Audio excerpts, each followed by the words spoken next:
जादुई रंग बिरंगी चूड़ियों का जादू। बहुत समय पहले की बात है। उधमपुर नामक एक गांव में सुनील अपने बहन के साथ रहता था। सुनील के माता पिता बचपन में ही गुजर गए थे। तब से सुनील ही अपनी बहन प्रिया का देखभाल करता था। दोनों भाई बहन में बहुत प्यार था, लेकिन माता पिता नहीं होने के कारण दोनों भाई बहन बहुत गरीब थे। सुनील छोटे मोटे काम करके कुछ पैसे कमा लिया करता था। उन्हीं पैसों से दोनों भाई बहनों का गुजारा चलता था। सुनील ने अपनी बहन की पढ़ाई के लिए अपनी पढ़ाई छोड़ दी थी, लेकिन सुनील ने अपनी बहन का गांव के ही सरकारी स्कूल में एडमिशन करवा रखा था। सुनील चाहता था कि उसकी बहन पढ़ लिख कर कुछ बन जाए, ताकि उसकी शादी किसी अच्छे लड़के से हो सके और वो जिंदगी भर सुखी रहे। सुनील ने अपने बहन के लिए बड़े बड़े सपने देख रखे थे, लेकिन उसकी गरीबी ने उसका जीना हराम कर रखा था। बहुत मेहनत करने के बाद सुनील इतना पैसा नहीं कमा पाता था कि वो दोनों भाई बहन सुखी से भरपेट खाना खा सके, और इतने कम पैसों में सपने पूरा करने का तो कोई सवाल ही नहीं था।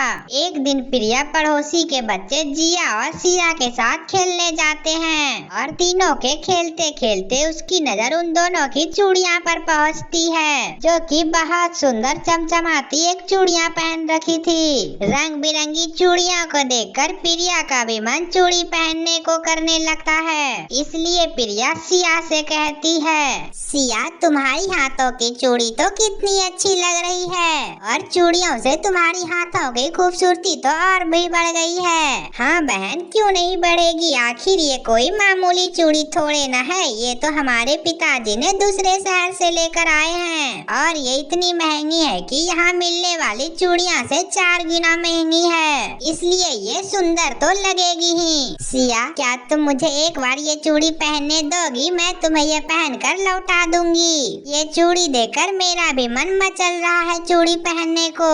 हाँ प्रिया, तुम अगर इतनी कह रही हो तो मैं चूड़ी ये तुम्हें दे दूंगी, पर ध्यान रखना ये टूटे नहीं, वरना ये टूट गई तो मेरी माँ मुझे बहुत मारेगी, और फिर ये चूड़ी तो मुझे मिलेगी भी नहीं, क्योंकि मेरे पिताजी तो अब अगले साल जाएंगे शहर। हाँ सिया, मैं तुम्हारी चूड़ियों का बिल्कुल ध्यान रखूंगी, और तो मैं तुम्हें जल्दी चूड़ी लौटा दूंगी। सिया अपनी चूड़ियों को निकाल कर प्रिया को दे देती है, और तीनों वापस से खेलने लगती है।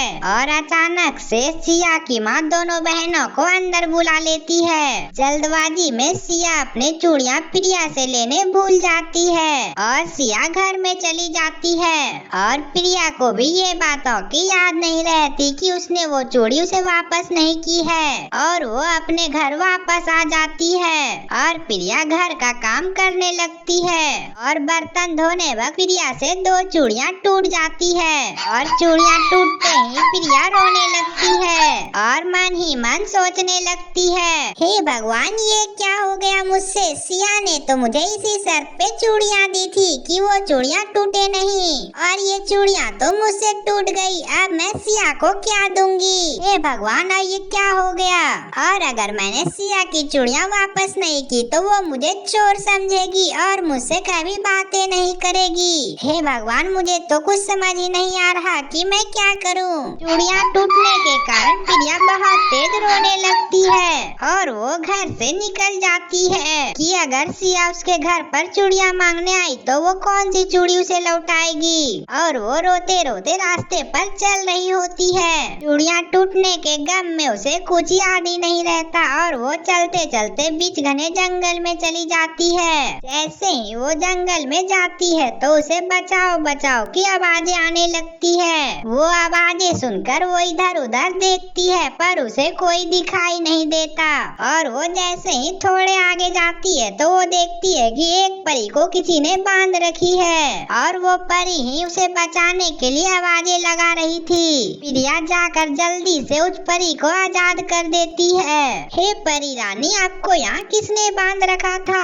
और अपनी शक्ति का यूज करके आप क्यों नहीं बच रही थी? बेटी, मुझे यहाँ एक जादूगरनी ने जादुई शक्ति से बांध दिया था, इसलिए मैं अपनी शक्तियों का प्रयोग नहीं कर पा रही थी, लेकिन तुमने मुझे खोलकर उसके बंधन से आजाद करवाया है। इसके लिए तुम्हारा बहुत बहुत धन्यवाद। धन्यवाद। लेकिन बेटी तुम ये तो बताओ, इस घने जंगल में तुम क्या कर रही हो? परी के पूछने पर परी को प्रिया ने सारी बातें बता देती है कि कैसे उसे दोस्त की दी हुई चूड़ियाँ उससे टूट गई है और वह इतनी गरीब है कि चूड़ियाँ खरीद कर अपने दोस्त को वापस नहीं कर सकती।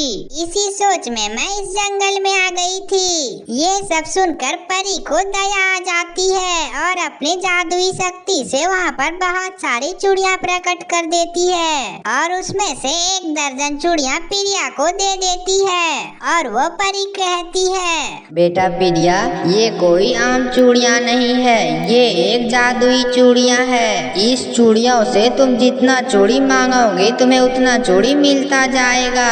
इस चूड़ियों से तुम अपने दोस्तों की चूड़ियाँ लौटा देना और इस चूड़ियों की मदद से तुम ढेर सारी चूड़ियाँ निकाल कर अपनी एक दुकान भी खोल लेना, जिससे कि तुम्हारी आमदनी अच्छी हो जाएगी और धीरे धीरे तुम गरीबी से खत्म हो जाओगी। और हाँ, इस बात का ध्यान रखना कि ये चूड़ी कोई और न ले, क्योंकि इसका गलत इस्तेमाल करने पर बहुत सारी समस्याएं आ जाएगी। क्या सच में परी जी इस चूड़ी से ऐसा होगा? हाँ प्रिया, क्या तुम्हें हमारी बातों पर यकीन नहीं है? हाँ परी जी, आपकी बातों पर तो मुझे पूरा भरोसा है। ठीक है, मैं इस बातों का ध्यान रखूंगी कि ये चूड़ियाँ मुझसे कोई और न ले।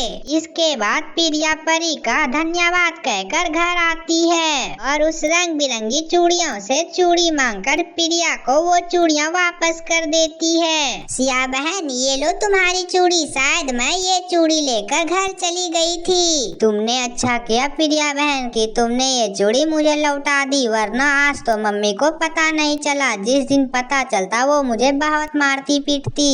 नहीं सिया बहन, मैं नहीं चाहती कि मेरे वजह से कोई पिटाई खा ले, और वो तो तुम मेरी दोस्त हो ना, तो मैं तुम्हें ऐसा क्यों होने देती। अच्छा तो ठीक है बहन, चलो आज हम लोग फिर से खेलते हैं। नहीं नहीं सिया बहन, आज तो मुझे घर में बहुत सारा काम है। अरे प्रिया, हर दिन तो तुम ही मुझे खेलने को कहती थी, आज तो मना कर रही है, आखिर बात क्या है। फिर प्रिया उन दोनों को सारी बातें बता देती है। तो अच्छा हुआ प्रिया बहन, अब तुम भी हम लोगों के साथ रोज खेलना।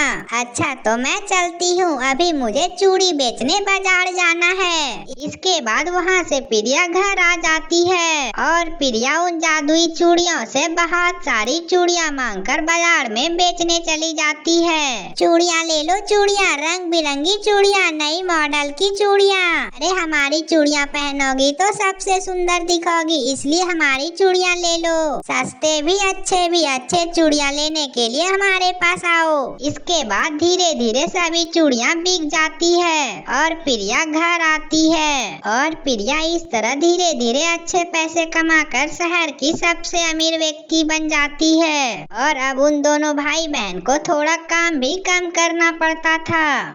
इस वजह से दोनों भाई बहन अब खुशी खुशी उस गांव में रहने लगते हैं। तो हमारे प्यारे दोस्तों, कैसी लगी हमारी कहानी? अगर अच्छी लगी हो तो वीडियो को लाइक करके चैनल को सब्सक्राइब करना ना भूलें और मिलते हैं अगले वीडियो में। तब तक के लिए बाय बाय।